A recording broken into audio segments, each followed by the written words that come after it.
नमस्कार, स्वागत है आपका हमारे चैनल में। अब खबरें विस्तार से।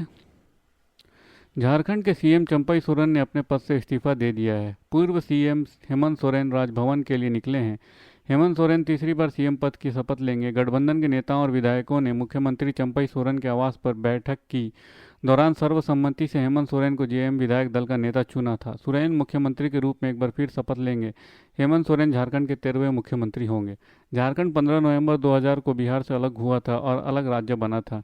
सीएम आवास में हुई बैठक में कांग्रेस के झारखंड प्रभारी गुलाम अहमद मीर और प्रदेश अध्यक्ष राजेश ठाकुर के अलावा हेमंत सोरेन के भाई बसंत और पत्नी कल्पना भी मौजूद थीं। हेमंत सोरेन को कथित भूमि घोटाले से जुड़े मनी लॉन्ड्रिंग मामले में हाईकोर्ट से जमानत मिलने के बाद लगभग 5 महीने बाद 28 जून को जेल से रिहा किया गया था। उन्होंने 31 जनवरी को अपनी गिरफ्तारी से पहले मुख्यमंत्री पद से इस्तीफा दे दिया था।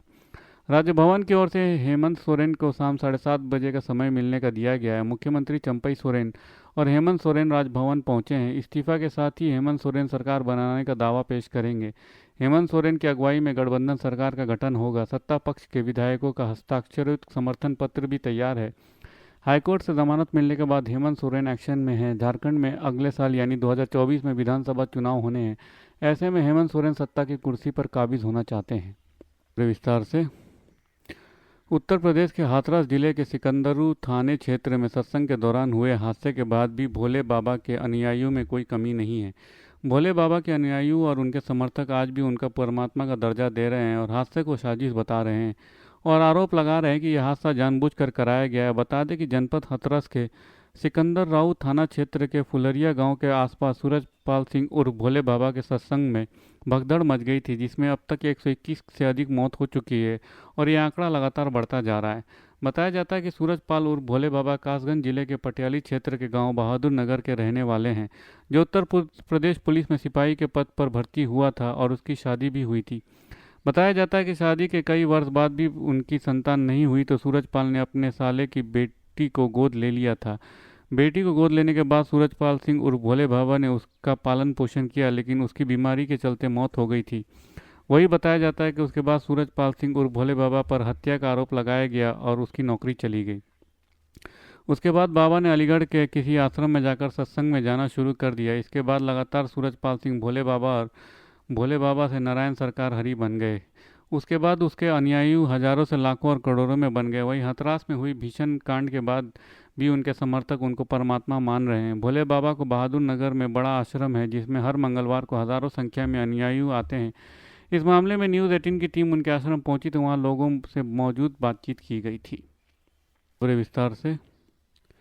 भारतीय जनता पार्टी के सीनियर नेता लालकृष्ण आडवाणी को अपोलो अस्पताल में एडमिट कराया गया है। आज देर शाम उन्हें मथुरा रोड स्थित अपोलो अस्पताल इमरजेंसी में भर्ती कराया गया। जानकारी के मुताबिक लालकृष्ण आडवाणी को रात 9 बजे अपोलो अस्पताल में डॉक्टर विनीत शूरी के देखरेख में भर्ती कराया गया है। उनकी हालत स्थिर है, वो निगरानी में है। इससे पहले 26 जून को भी तबियत बिगड़ने पर लालकृष्ण आडवाणी देर रात अखिल भारतीय आयुर्विज्ञान संस्थान यानी एम्स में भर्ती कराए गए थे। लालकृष्ण आडवाणी की मूत्र विज्ञान, हृदय रोग विज्ञान और जेरियाट्रिक मेडिसिन सहित विभिन्न विशेषज्ञों ने जांच की थी। हालांकि अगले दिन 27 जून को ही उन्हें एम्स से डिस्चार्ज कर दिया गया था। एम्स अस्पताल के अधिकारियों ने बताया था कि आडवाणी को वृद्ध अवस्था संबंधी बीमारियों के कारण अस्पताल में भर्ती कराया गया था। लालकृष्ण आडवाणी जी की उम्र 96 वर्ष है। प्रधानमंत्री नरेंद्र मोदी ने भ्रष्टाचार और कालाधन के खिलाफ और कड़ी कार्रवाई करने का संकल्प लेते हुए बुधवार को कहा कि सरकार ने जांच एजेंसियों को भ्रष्टाचारियों के खिलाफ कठोर कदम कार्रवाई करने के लिए खुली छूट दे रखी है। प्रधानमंत्री ने कहा कि कार्रवाई में किसी को भी बख्शा नहीं जाएगा। उन्होंने आम आदमी पार्टी के खिलाफ पहले सबूतों के साथ गंभीर आरोप लगाने के और बाद में साथ मिलकर लोकसभा चुनाव लड़ने व गठबंधन करने के लिए कांग्रेस पर भी निशाना साधा।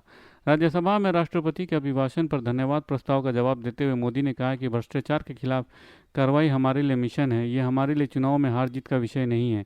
हमने 2014 में जब सरकार बनाई थी तो हमने कहा था कि हमारी सरकार गरीबों के कल्याण के लिए हर काम करेगी, भ्रष्टाचार के खिलाफ कड़ा प्रहार करेगी और काले धन पर वार करेगी।